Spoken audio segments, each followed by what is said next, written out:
use the machines that make work possible. Whether it's electrical, hydraulic, or chemical, energy makes manufacturing happen. But energy that's released unexpectedly can be deadly. That's why there are lockout, tagout regulations to keep energy under control. Well, here we go. Oh, there we go. Tippy cups, no accidental spills. Well, you all ready to see our fantastic vacation videos here? All settled in? Got your electrolyte replacement fluids in hand and your hard hat in place? I still don't get it, Herb. You mean you went on vacation and all you did was go around to other plants to check out how they do things? That's right, Joe. I take my job as safety director seriously. Besides, we didn't just go to other plants. No. We toured facilities with the finest lockout, tagout procedures in place.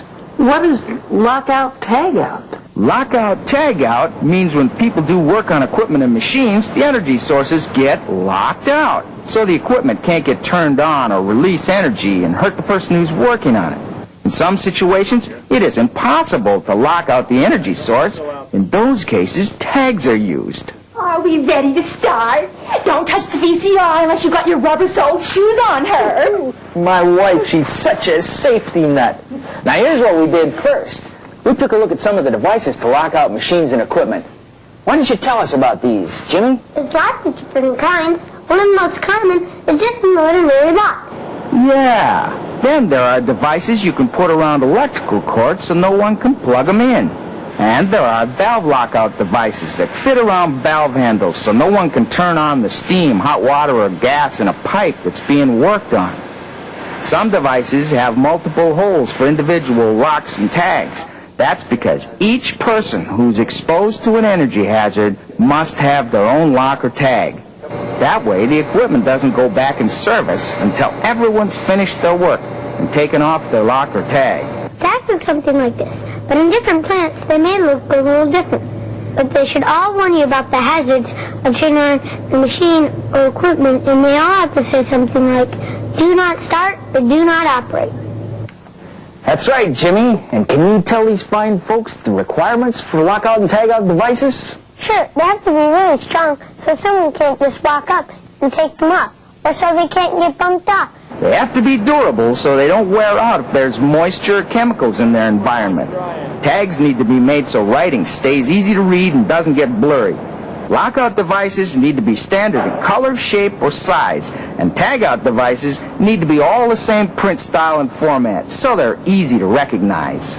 What's the other very important thing about locks and tags, Jimmy? They all have to clearly identify the person who applies them. That's right. That's fascinating, Herb. Yep. Great vacation so far, Herb. And here we go to our first site. And there's one of the first steps of the lockout procedure, an authorized employee notifying an affected employee that their machine's going to be locked out. An affected employee is someone whose work is affected by the lockout or tagout. Someone who works with or around the equipment being turned off. Look, there we are. You really just went around to a bunch of different factories looking at people doing this lock tag thing? Joe, you're missing the beauty of the process. When it's done right, there's a rhythm to the lockout process. It's like a dance. You just gotta know the steps. Just what are the steps, Herb? Well, we just saw one of the first ones, preparing for shutdown. The authorized employee who does the lockout or tagout must be knowledgeable about the type and magnitude of the energy involved, the hazards of the energy to be controlled, and the ways the energy is actually controlled. What's the next step, Jimmy? Machine or equipment shutdown. That's right, son. We're so proud of you. Oh, he's our little safety smarty. I like that little safety pain in the neck. Machines need to be turned off or shut down using established procedures. An orderly shutdown helps people from being hurt by any additional hazards as the equipment comes to a stop. The next step in the lockout process is to locate all the energy isolating devices and operate them so that the machine or equipment is isolated from the energy source. That's like bolting a plate in a pipe flange to block any compressed gas or steam that might flow in the pipe. And the next step, as you see here, is to apply the actual lockout or tagout devices. Lockout devices are put on so that they hold the energy isolating device in a safe or off position. Anyone who puts on a lock should keep the key to that lock under their control during the entire lockout procedure. Tagout devices are put on to tell you not to move the energy isolating device from the safe or off position. Where'd you learn all this, Jimmy? It's all spelled out in the Occupational Safety and Health Administration Regulation 29 CFR, Parts 1910.147 and 1910.333, sir. Of course. I knew that. Didn't you know that, dear? After the lockout or tagout devices are on, the next step is to relieve the potentially hazardous stored energy, or otherwise make it safe to be around.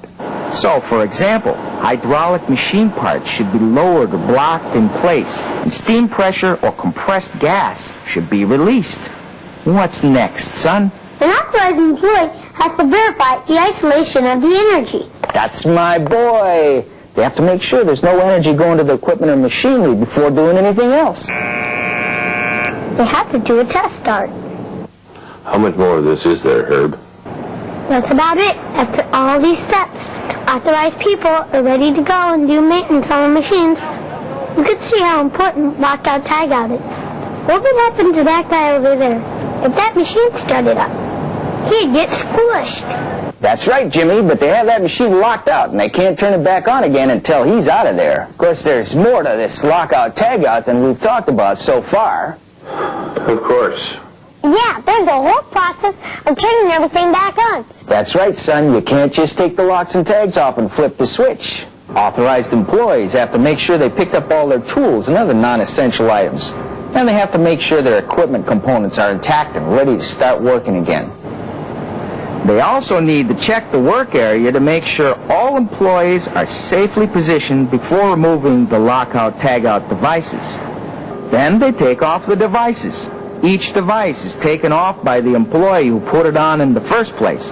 If that's not possible for some reason, there's a whole other set of steps that need to be taken. We didn't see that on this trip. So the locks and the tags are off? Can they turn the machines back on now? Not quite yet. Next, authorized employees have to tell affected employees that the lockout tagout devices have been taken off. Then they can turn all the machines back on. Oh, I'm so proud of you, Jimmy. What do you think are the most important things you learned this vacation? Well, I guess I learned that everybody who works around machines or equipment that's locked or tagged out has to really know their stuff. They all have to get training about exactly how lockout tagout works in their facility. Authorized employees have to know a lot about the machines that they work on. And affected employees and any other employees have to understand the procedure so they don't screw it up and turn on the equipment while somebody's in a place where they could get hurt. We also learned that tags don't physically protect people. They're just warning devices. They still need to be put on and taken off using the same steps as locks. And they can't be used instead of locks when locks are required. Yep, it was quite a vacation we had. Well, I hope you enjoyed our video. Now we have that whole set of slides that you never saw from when Herb went to the Safety Directors Convention in Toledo. Oh, they're quite a hoot.